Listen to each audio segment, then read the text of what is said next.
Great. So let's get started. Welcome, everyone. Hi, thank you so much for choosing to spend your evening, your Wednesday evening, middle of the week with us tonight. My name is Wenbo. I'm a volunteer with Comma DC. Comma DC is a NGO local to the DC, Maryland, Virginia, the DMV area. And we aim to highlight and elevate the skills, cultures, and experiences of the immigrant, refugee, and asylum-seeking communities in our area. So if you're local to this area, you might have attended our storytelling nights in the past. We've had zine workshops, cooking classes, have a makeup tutorial class tomorrow. So of course, now that things are virtual, we have to shift our events a little bit. So we are kind of taking this opportunity to branch out a little bit of the DMV area because tonight our three speakers span from New York to Jordan and Lebanon. They're professionals in the startup space, here to talk to you all about their own experiences navigating entrepreneurship and startup activity with immigrant communities and ventures of their own as well during these moments of great changes and challenges. So we're really excited to have three panelists today, Manal, Anas, and Nowar joining us, in addition to our lovely moderator, Teymour, who actually was this event was his brainchild and helped us connect all of us today. So thank you so much to all of you guys. I'll just give a quick introduction before we start. A quick note about the event. A good chunk will just be the three panelists and Teymour having a discussion. If you have any questions, please chat them either directly to Teymour or to the public chat. We'll reserve the last 5 to 10 minutes to address those questions and have the speakers talk about that. So without further ado, let's introduce our speakers. Right. So first, Manal. Manal is the co-founder and CEO of Eat Offbeat, a food company that delivers authentic meals from around the world, conceived and prepared by refugees who now call New York City home. She founded Eat Offbeats to help New Yorkers discover authentic cuisines from around the world while also creating quality jobs. Eat Offbeat has since served over 200,000 meals in New York City and has been featured in numerous media outlets, including Forbes, The Guardian, The Huffington Post, Newsweek, Fast Company, and many others. Our second speaker is Anas. He is a business technologist based in Jordan with the mission of launching and growing refugee-led businesses in the Middle East. He runs the Jusoor Entrepreneurship Program in the region, and since 2012, Anas has worked on over 30 programs in the startup and technology sector with the UN, different governments, banks, accelerators, and venture capitals from the US, the UK, and the European Union on economic development programs in the Middle East. So welcome to Anas. Our third speaker is Nowar. Nowar graduated with honors from Lebanese International University in Beirut. She volunteers as a communicator with the Techfugees Lebanon and is also a board member of the Spark Alumni Network. She's also the founder for Yarna, sorry for butchering this, a traditional organic and chemical-free cosmetic product company famous in Aleppo, in Syria. Her company's mantra is back to the roots. And in addition to these ventures, Nowar is also a freelance researcher, motivational public speaker, and a video maker. And last but not least is our moderator, Teymour. Teymour worked as an innovation consultant for the UN High Commissioner for Refugees in Istanbul. He's co-founded a Turkish nonprofit organization promoting volunteerism among young people. He's held a legal fellowship for a firm supporting asylum seekers and had a short stint as an implementation consultant at the World Bank. So after hearing everyone's backgrounds and experiences, I'm sure we have so much to learn from everyone today. We're really excited to learn more from you all and for also the audience to be able to chip in and see, what they want to ask you guys. I'm sure there's people who are in a similar boat or just curious to learn about the different efforts going on around the world. So without further ado, take us away, Teymour. Great. Thank you so much, Manal, for that introduction. And thank you, Comma DC, for being so receptive to this idea. I really appreciate that there's organizations out there who would be open to organizing events like this. And I really appreciate Manal, Anas, and Nowar for joining this call, especially during these times. And especially Anas and Nowar, you both are in the Middle East, and it's quite many hours ahead. So I know it's very late there. And I know some of our participants watching might be also from the region. So thank you for tuning in this late at night. It's really great. The first thing I wanted to ask, and I'll pose the question first to Manal, is I understand the importance of communities, especially during these hard times, whether that be your family, your friends, the people you work with, the communities you serve, the communities you surround yourself with. I wanted to check in on that with you. So how are you doing? How is your family doing? How are the people closest to you doing? How is your community doing during this time? Thanks a lot for this question, Teymour. You know, we always get right into the topic, so it's great that you're taking us for a step back and kind of asking about how we are. Thanks for that. And before that, thanks for Kama DC and for you, Teymour, for moderating and hosting this panel. It's a pleasure to be here tonight. To answer your question, Teymour, I would say, I mean, on a personal level, I'm healthy. I think that's the main thing. That's like probably the most important thing there is with this pandemic. Things you kind of put things more in perspective, right? And there are priorities are kind of you look into that a bit differently, let's say. So I'm definitely healthy, surviving, and it's a lot of ups and downs on a personal level as well as on a business level. And I think we're going to talk about that much more moving forward, right? It's a lot of ups and downs. But I think also both as a company and on a personal level as an entrepreneur, I'm sure Anas and Nowar would also agree, but you're more or less used to a certain level of uncertainty, just being an entrepreneur and working with startups. You're kind of familiar with uncertainty. Only now it's like 10 times or 100 times more uncertain. So it's kind of uncertainty on steroids, right? So trying to get by with that and kind of adapt to that. Otherwise, in terms of the community, same thing. I would say we as a company serve two different communities, if you will. The first is the chefs that we hire in our team, everyone who's on our team. That's mostly based, I mean, as mentioned earlier, we hire talented refugees as chefs. And as team members across all functions. We can talk a bit more about that later on too. So I would say it's the same level of ups and downs. Maybe the main thing, given that all of our team are refugees or immigrants new to this country, I can easily say 90-95% of our team members have already gone through traumatic experiences in the past or through things that have, you know, lives have changed in a short amount of time. So that has made it, I would say, slightly easier for us to take this than people, you know, in other contexts. I don't want to take too long. I hope this kind of answers your question. But in short, if we want to sum things up, it's just ups and downs and getting used to more and more uncertainty as we move forward. Yeah, that's perfect. Thank you, Manal. Anas, how are you doing? Yeah, no, thanks for asking. I mean, I'm doing great. I'm healthy. I didn't get it yet.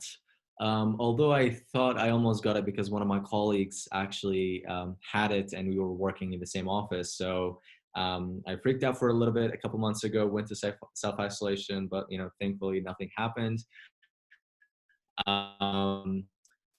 And I wasn't living in Jordan at the time, but I just kind of ended up being here while, you know, all the airports were stuck, and I was like, oh, I'm so unlucky. But turns out, you know, I was stuck in pretty much like the safest Middle Eastern country. Like every other bordering country had cases in the thousands or tens of thousands. You know, we're talking about like Saudi, Israel, Iraq, you know, Syria, Egypt, Lebanon. So Jordan right now, I think we have less than 160 active cases in the entire country. So yeah, it's going very well. People are very aware of it, and like they're slowly opening the economy gradually. You know, there's a lot of protection mechanism going on. I actually went to one of the co-working spaces today for the first time, and it was a wonderful experience. Yeah, I guess in community-wise, yeah, it's going great as well. My family's safe. I did have a couple of my coworkers actually, you know, go through the COVID experience for a couple of weeks, but they're all healthy now, and actually much more willing to volunteer and give back now that they have like withstand, you know, the death. And, you know, a lot of them were like MBA, you know, experts working with VCs, and now they were like, oh no, like we want to, yeah, let's do some more humanitarian stuff, which is quite interesting. I would say, Teymour, my biggest challenge for the last couple of months was convincing my father not to have a huge gathering to celebrate the Eid, the end of Ramadan. So yeah, I guess as a business consultant, I never really thought, that was not part of the training. I did not read that anywhere. It was by far, I guess, the most challenging thing I've done in 2020, but it went well. So thankfully everyone is okay right now. Great. Well, I'm glad. Thank you. Nowar, how are you doing in Beirut? Hello, everyone. Hello, Teymour. Just want to say that I'm glad to join you tonight because it's night in our time. Thank you for this invitation. It's my pleasure to be with you. So I just want to say in a very short way that everything is good till now. I don't know if it's under control or not because the numbers are raising every day. But for me, I used to stay home, so I think it's normal for me, especially that I'm working as a freelancer. So I used to work also remotely, taking the responsibility to put the mask and going out for something very necessary. So that's it. All good to know. Okay. Yeah, I'm glad. Number one, that all of you are healthy. So knock on wood. I'm glad that's the most important thing right now. So yeah, let's get into it. The first thing I wanted to ask you is, Manal, for you with Eat Offbeat, what inspired you to start this? To give some sort of background more to the participants who are watching, what inspired you to launch Eat Offbeat? Absolutely. I have a long story and a short story. I'm going to go with the very short one. It's bad hummus or hummus. The way it's known here in the US. I basically moved to the US as a student in 2013, actually, for a graduate degree, and I clearly had a very different path in mind. I came to New York mostly looking to be involved in international climate policy, international climate affairs. But I ended up, obviously you already know the end of that story, but I ended up working in food right now, which is kind of a different type of, energy or whatever that is. But basically, as soon as I landed here, I was very disappointed with the quality of hummus that they sell in grocery stores, coming from Lebanon. And I'm sure a lot of people here on this group will relate to that. Hummus is almost a sacred thing, right? Back in the Middle East, it's one of those dishes that everyone loves, and that there's family feuds over who makes the better version of hummus, or even on a country level, is it is the Syrian version better, or the Lebanese one, or where did it? It's a very complicated relationship with hummus. And then I land in the US, and they sell it all over in every single it's kind of an oversaturated market. But none of it is good, right? I was kind of disappointed with that. So long story short, called my grandmother, got her recipe, started making it at home, and that kind of became successful, right? People around me would ask me, oh, can you make your hummus? And between you and I, it wasn't even that good, right? I'm not that good of a cook. My grandma is she's the best cook I've ever met in my life, but I'm not really that. And still people liked it, right? It was mostly because it came, it was made with love, or all of that. It came with a story. So basically we set out, we realized there was a gap on the market. There was a market for better hummus. And when we started thinking of who could bring better hummus to New York, to give you some context, that was 2013, 2014. It was the midst of the refugee crisis back in Lebanon.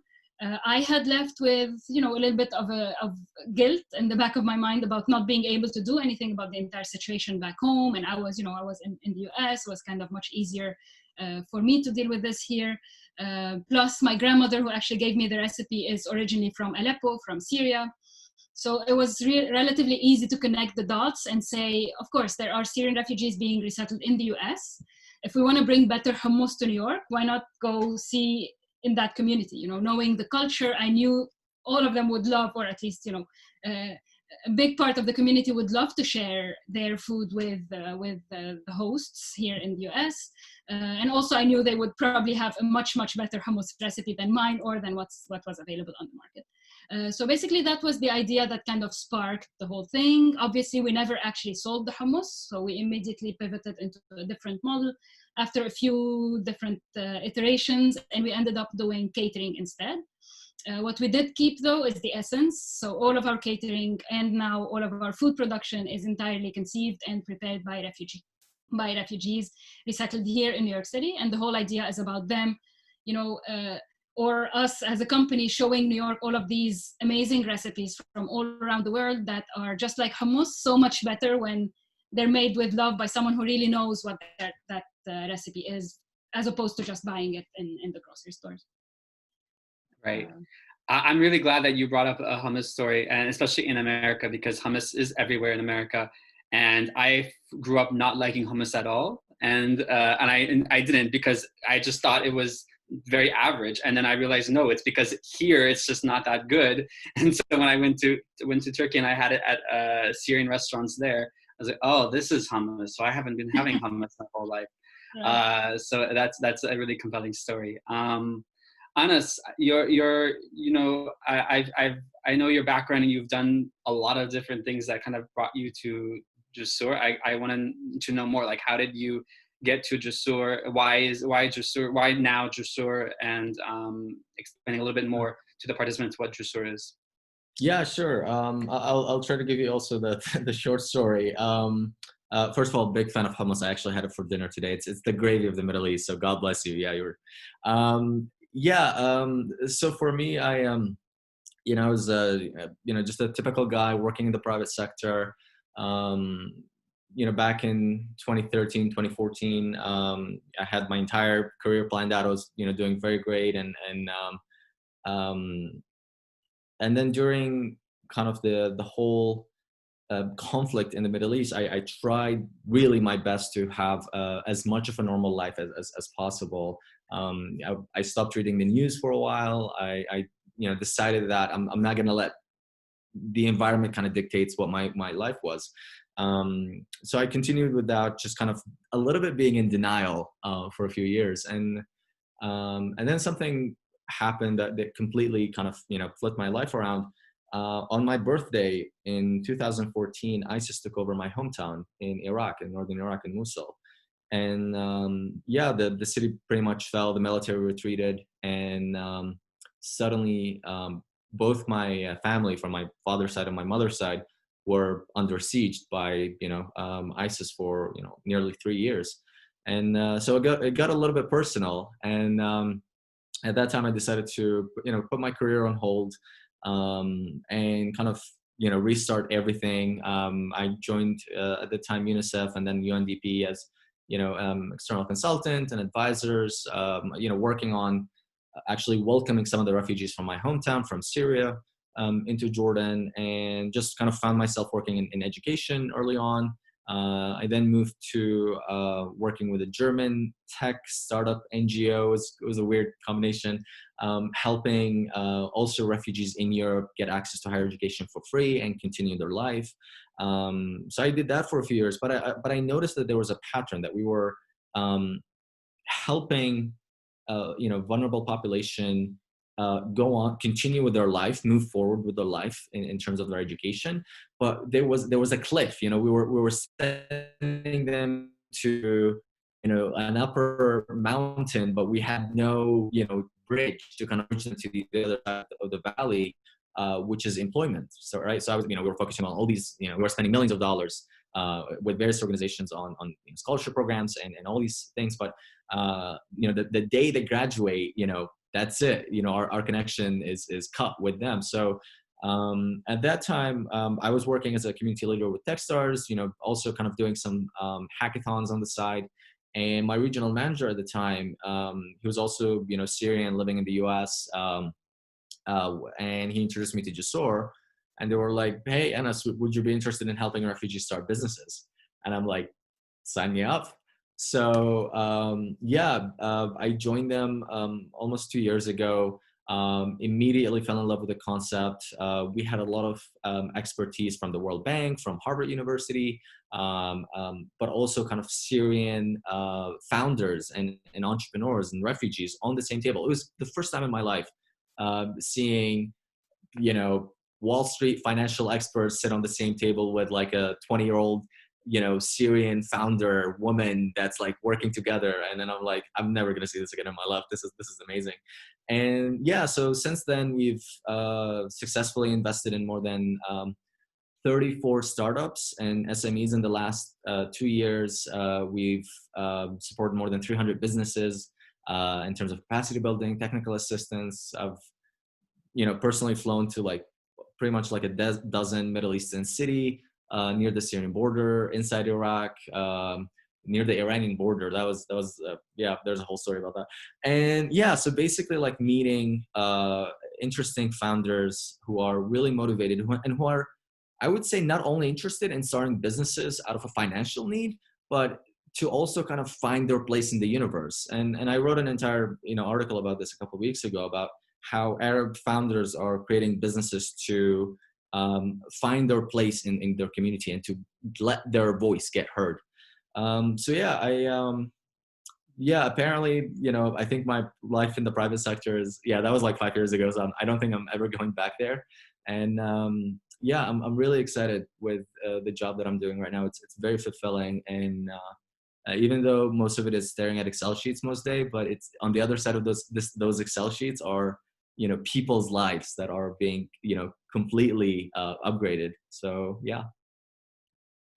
Yeah, I can definitely recognize that spreadsheet life. And I currently work with a labor nonprofit, and we work with a lot of other labor nonprofits, training nonprofits that talk about skilling their workers who've lost their jobs and skilling and skilling and skilling. And then when you ask them, okay, so how are we gonna get them jobs? They're like, they'll figure it out. It's fine. They'll just make a LinkedIn profile and figure it out. It's like it's not that easy. So I really applaud you for making that connection quite early.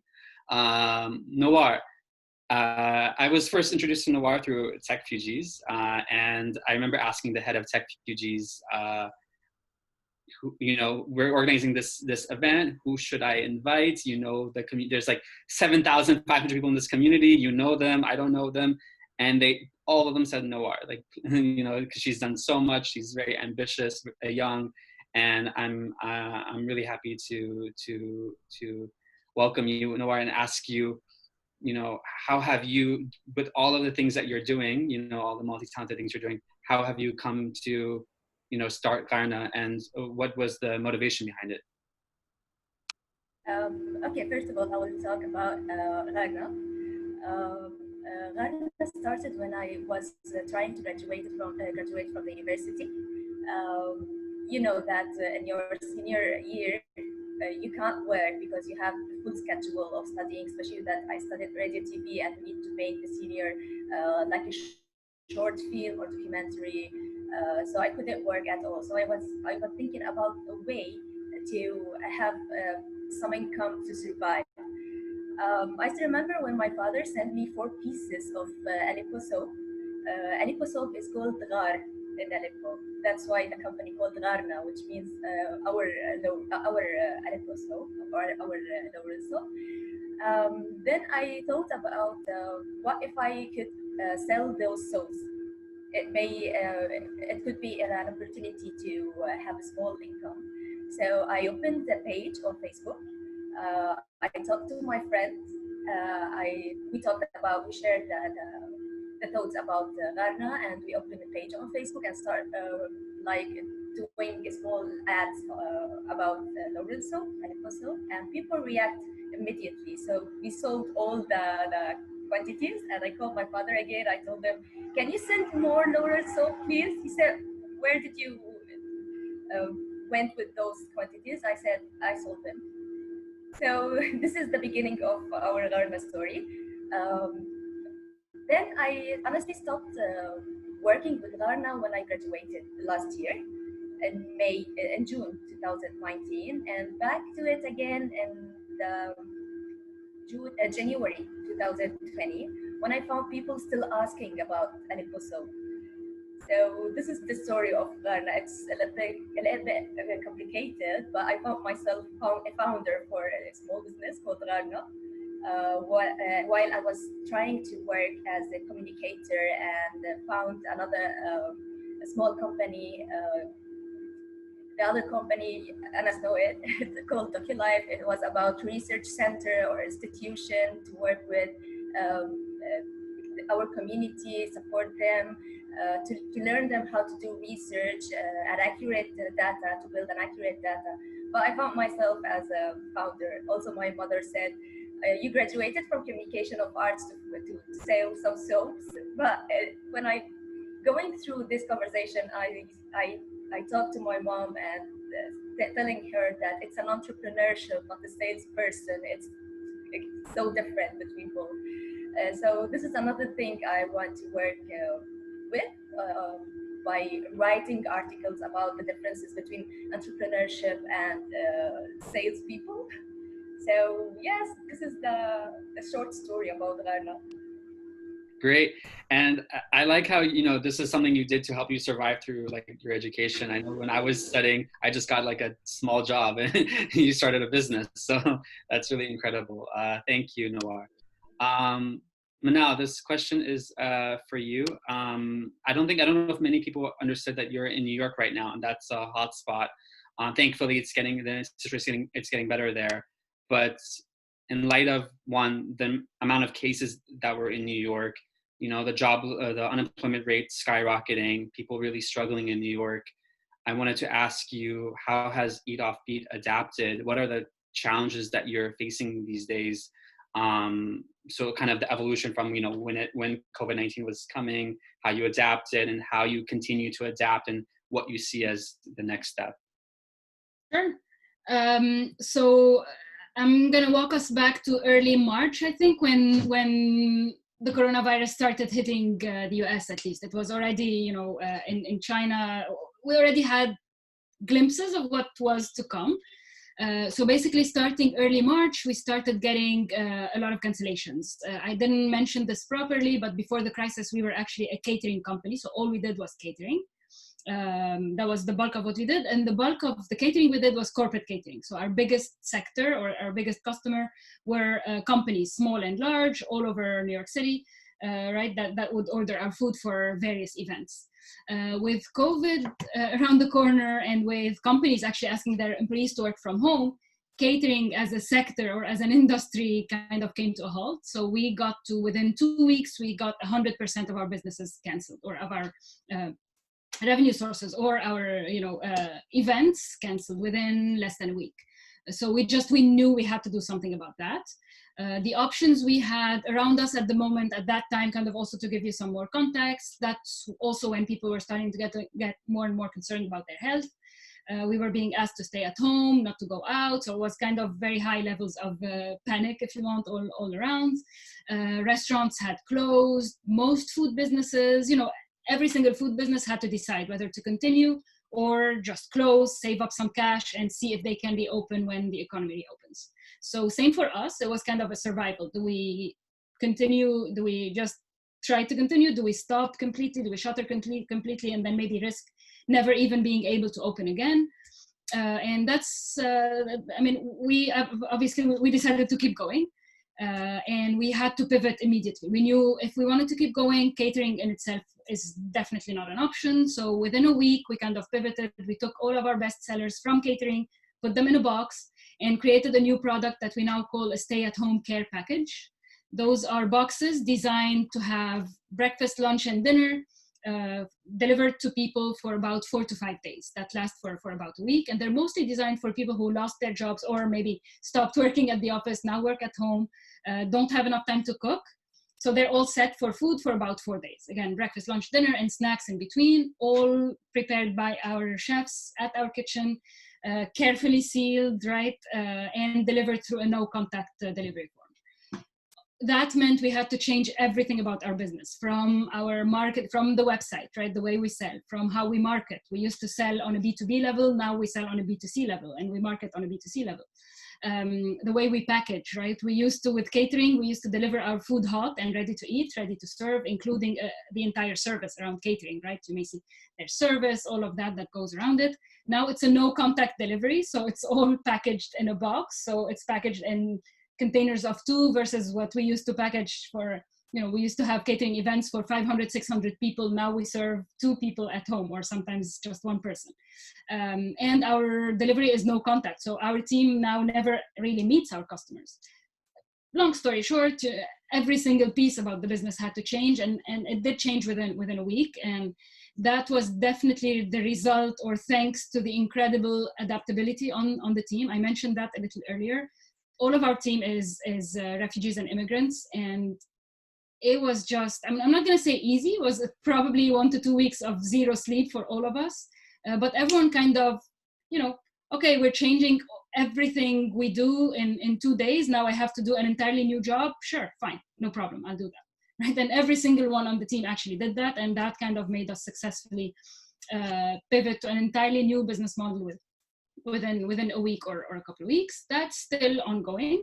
To also answer your questions on kind of how we continue to adapt. So that has been a new product that we launched that has been growing since then. We're still selling, I think we've sold over 800 boxes so far. And we've continued in parallel, we've continued catering mostly to hospitals. So half of our revenue today comes from donations or the New York community buying our food so that we send it to hospital workers as a way to show support, right? And to support frontline workers all around the city. So that's the second part.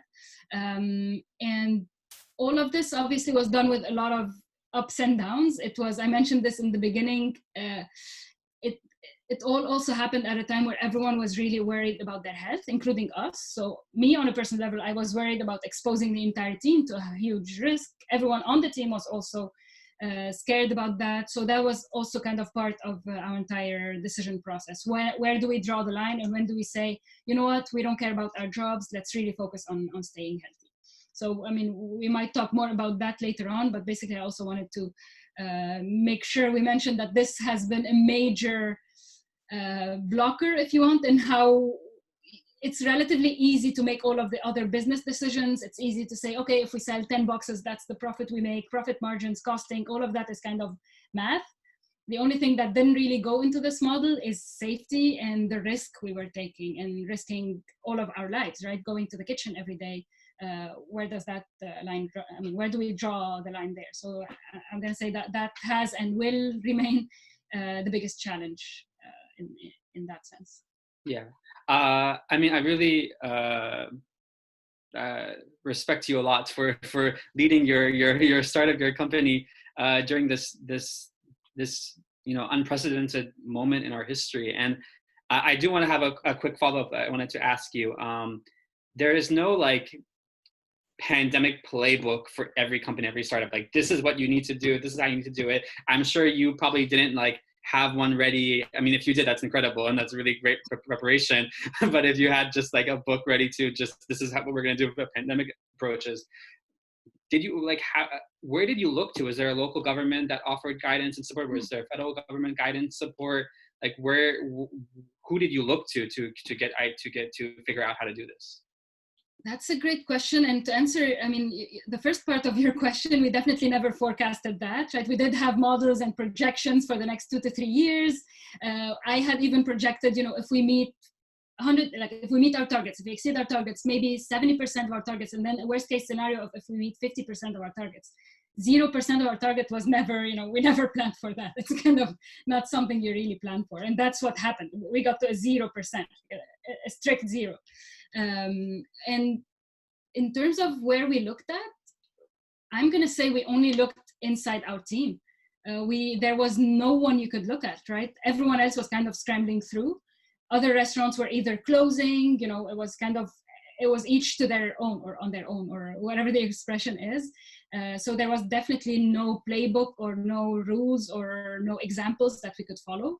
What we did though is look at 2 things, and that's why I say internally, our customers, who our customers were before the crisis and how we could leverage them, and 2, our team. So those are probably the 2 elements that we relied on. We looked really internally, not externally, because outside there was 0. There was absolutely nothing we could look at. But looking at our customers and trying to see what problems they were facing. So we used to do B2B or business to business catering, right? We looked at those companies. Now they're working from home. How can they be productive if they're not eating? So we thought, okay, maybe we need to get food to them. That's kind of the thought process that got us there. And how can we leverage those networks of people who have already tried our food in their business, right? So that they can be our first customers or our ambassadors. And 2, the team itself. So what can we do? And we really had a lot of one-on-one conversation or a lot of intimate team conversations to kind of say, all right, are we even comfortable coming to the kitchen? Do you want to maybe stop and not come? What steps can we take to minimize that risk on our health and make sure that we actually stay safe?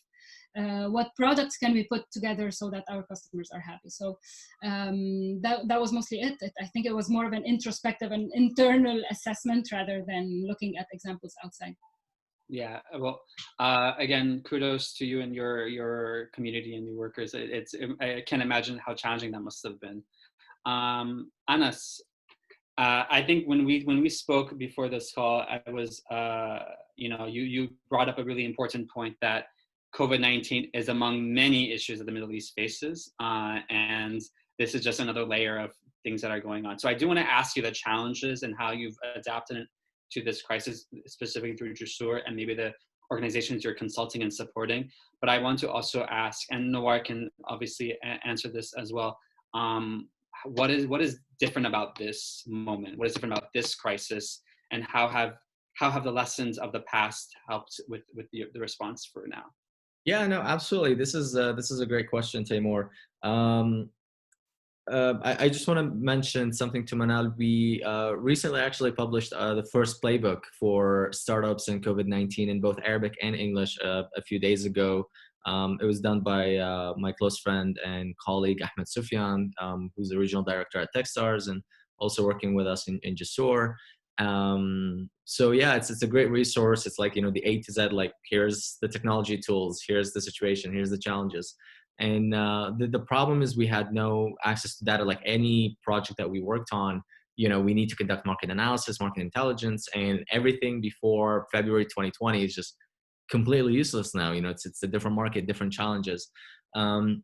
Yeah, so we actually have a couple, publications regarding entrepreneurship in conflict zone and entrepreneurship in exile, specifically targeting kind of Syrian founders, both in home and in abroad, working with company creation, business creation in general, and what are some of the challenges that they're facing.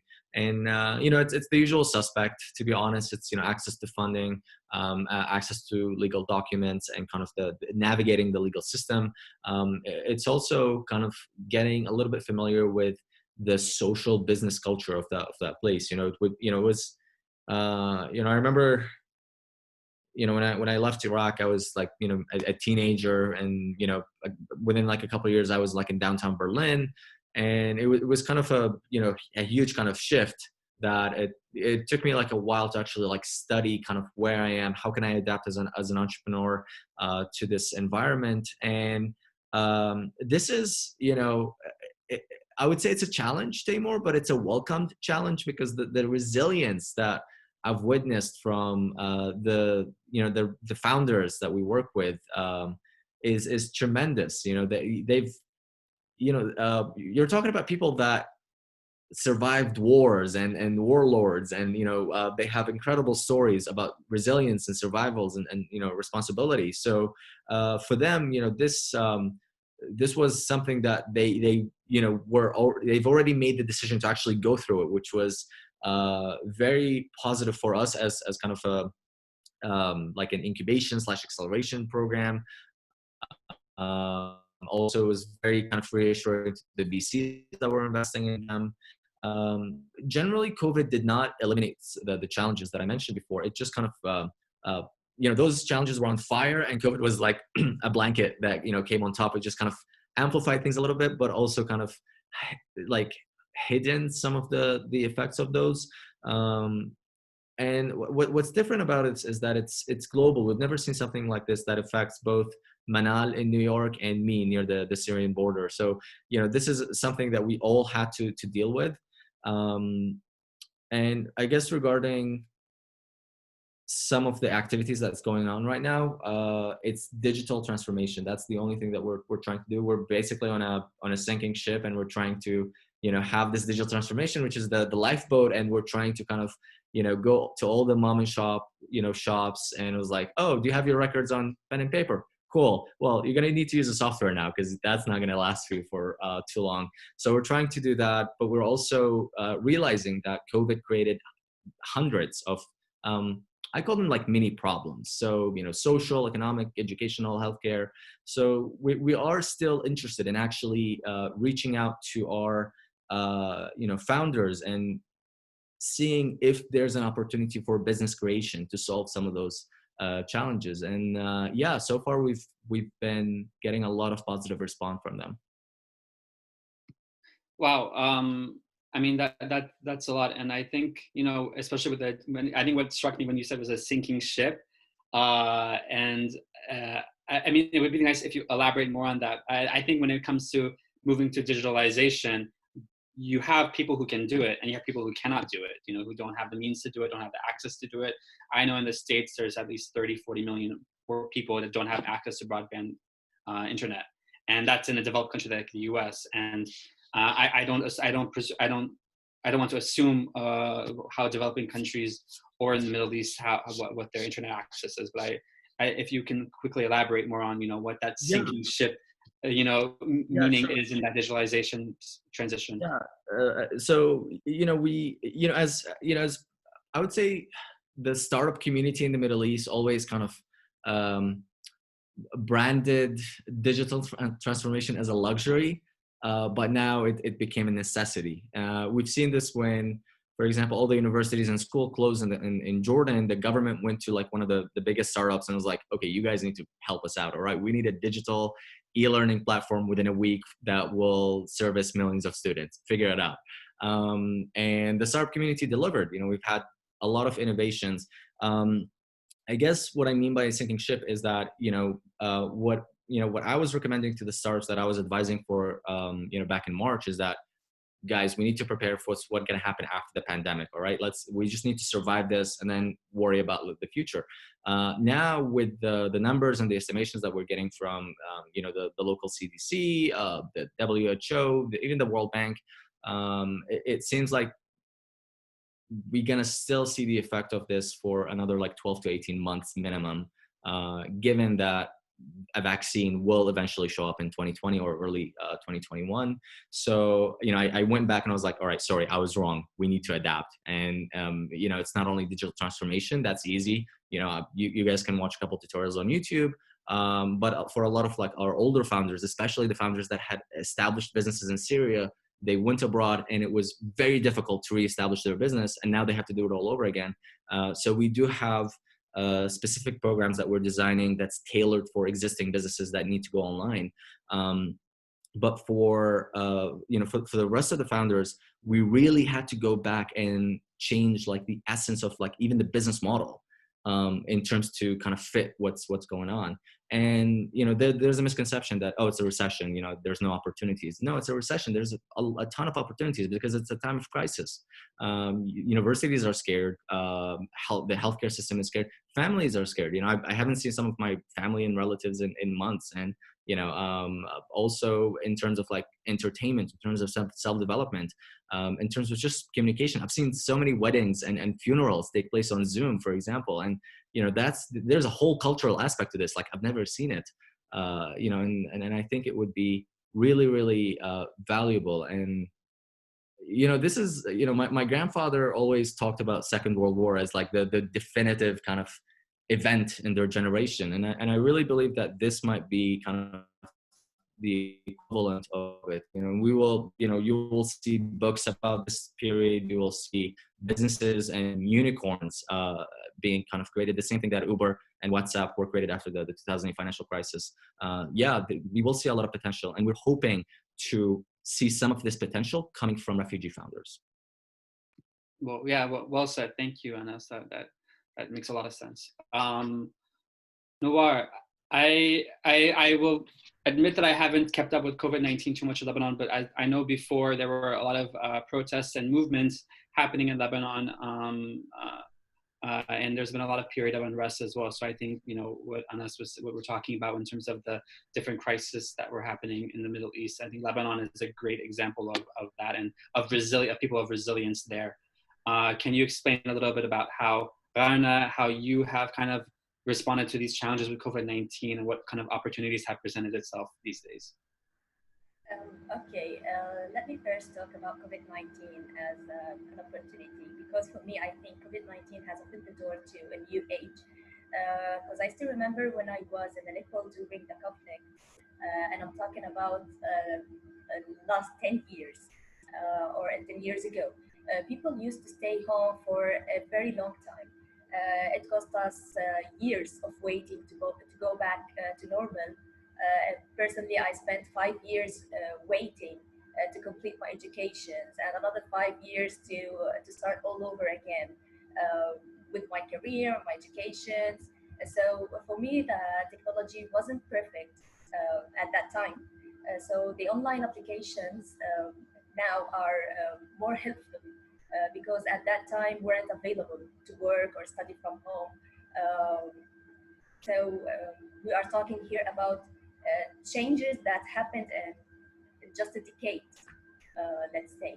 So for me, once we faced um, the COVID-19 challenges, the first thing I was thinking about is think positive, because uh, I think we have to start looking.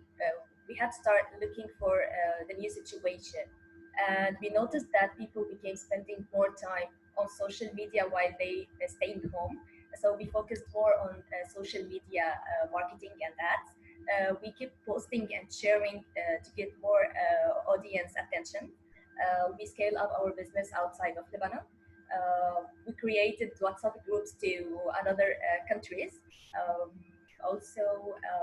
we did that also to engage more with our customers and to build trust with them.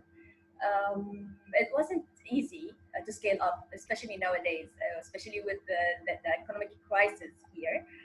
We faced a lot of barriers, a lot of challenges, and we are still facing those challenges. We are trying to adapt, but sometimes we just taking a step back to look at the whole image, then do new research, because I'm always saying that research is 80% of our business, especially for entrepreneurs.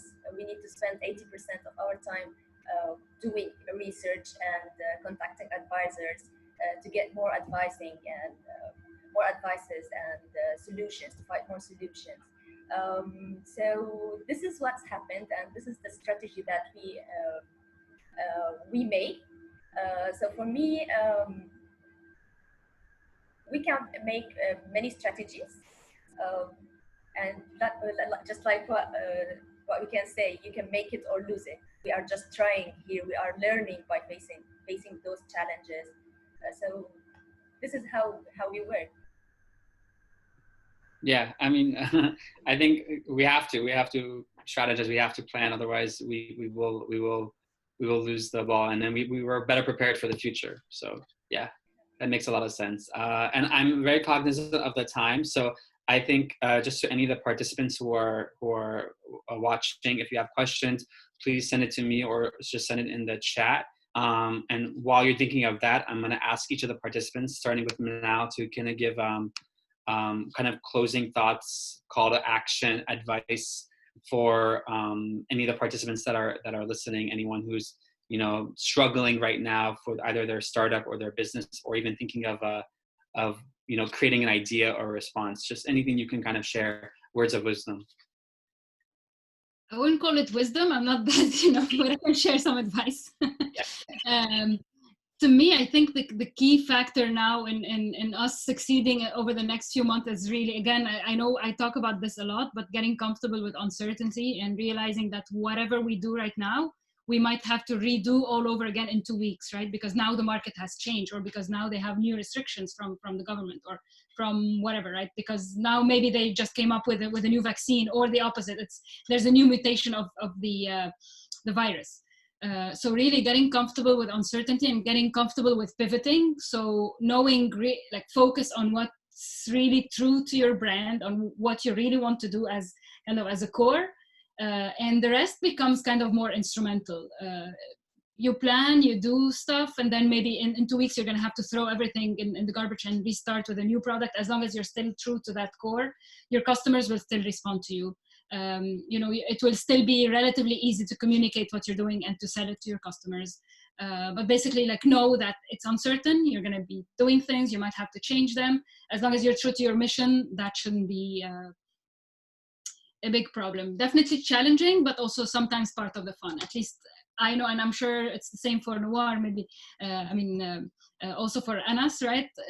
You already know you're in it because there's some part, like, it's fun, right? To test new things and try new things.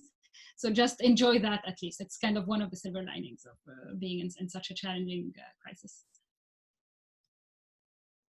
Right. Yeah. Thank you, Manal. Anas, how about you?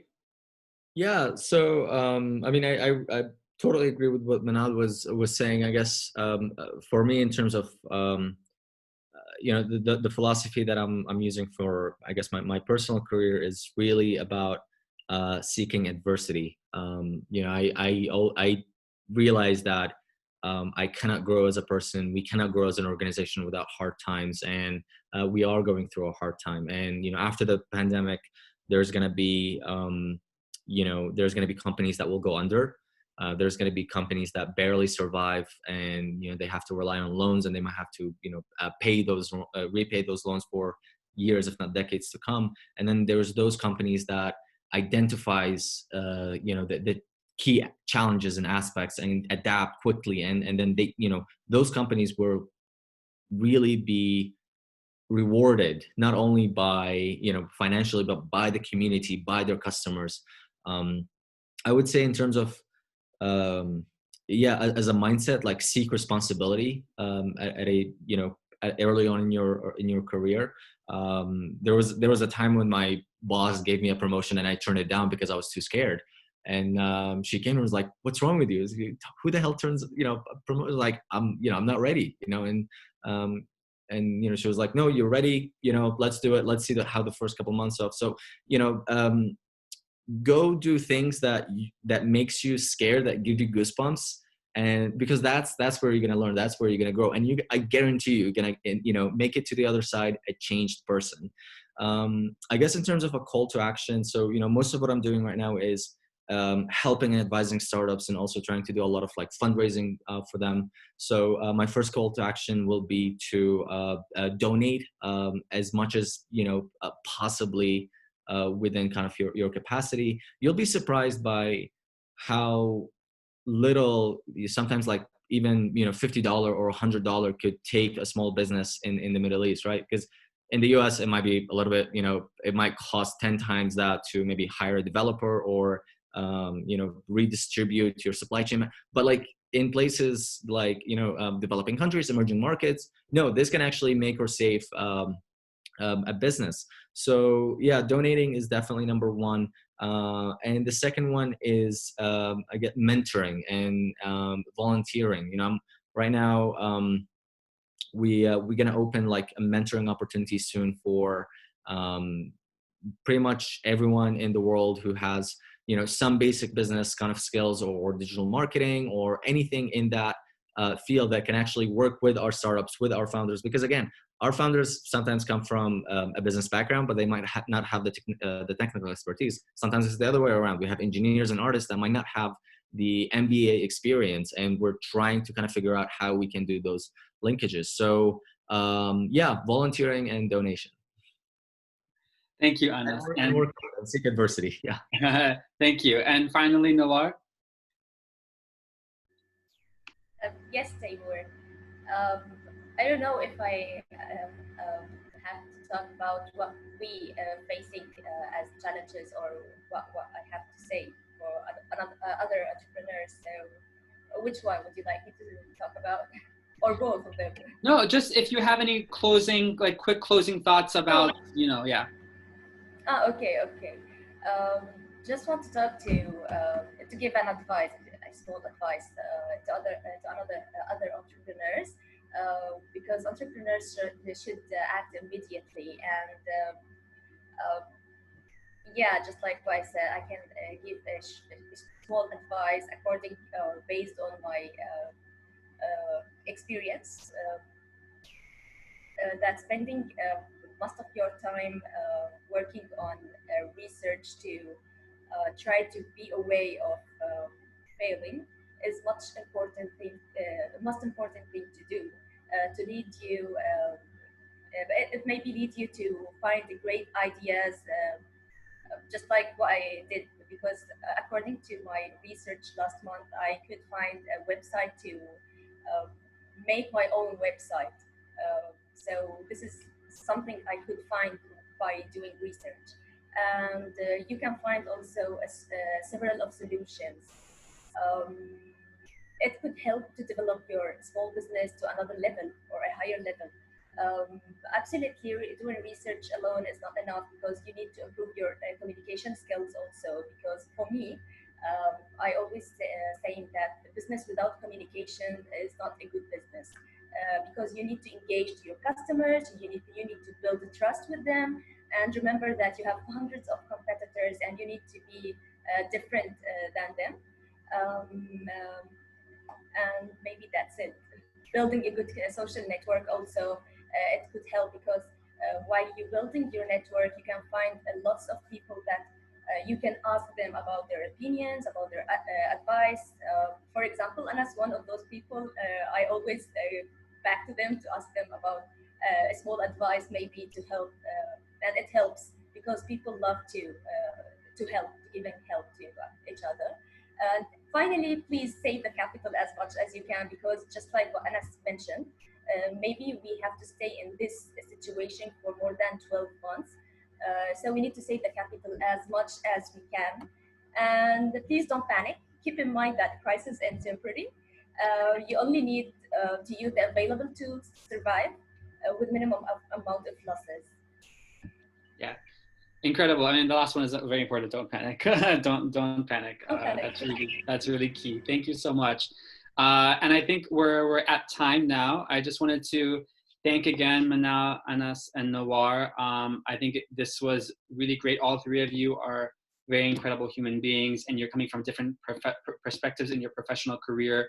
And I think that this was a very insightful conversation. And I think, I have some background in this, but I learned a lot today. And I'm really thankful for the time that you gave to this. And I'm going to send it off to Wenbo now to close out.